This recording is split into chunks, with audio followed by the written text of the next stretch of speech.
हुकूमत ने निजी मेडिकल और डेंटल कॉलेजेस के लिए सालाना फीस की हद 18 लाख रुपए मुकर्रर कर दी है।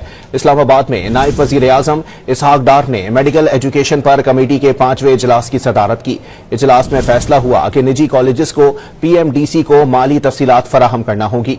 फीसों में सालाना इजाफा सिर्फ CPI के मुताबिक होगा। हुकूमत ने निजी मेडिकल और डेंटल कॉलेजेस के लिए सालाना फीस की हद 18 लाख रुपए मुकर्रर कर दी है। इस्लामाबाद में नायब वजीर आजम इसहाक डार ने मेडिकल एजुकेशन पर कमेटी के 5वें इजलास की सदारत की। इजलास में फैसला हुआ कि निजी कॉलेजेस को PMDC को माली तफसीलात फराहम करना होगी।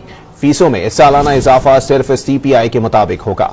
हुकूमत ने निजी मेडिकल और डेंटल कॉलेजेस के लिए सालाना फीस की हद 18 लाख रुपए मुकर्रर कर दी है।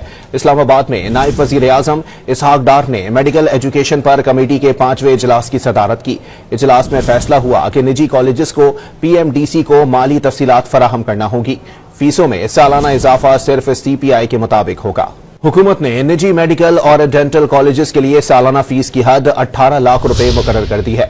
इस्लामाबाद में नायब वजीर आजम इसहाक डार ने मेडिकल एजुकेशन पर कमेटी के 5वें इजलास की सदारत की।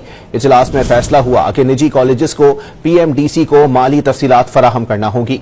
फीसों में सालाना इजाफा सिर्फ CPI के मुताबिक होगा।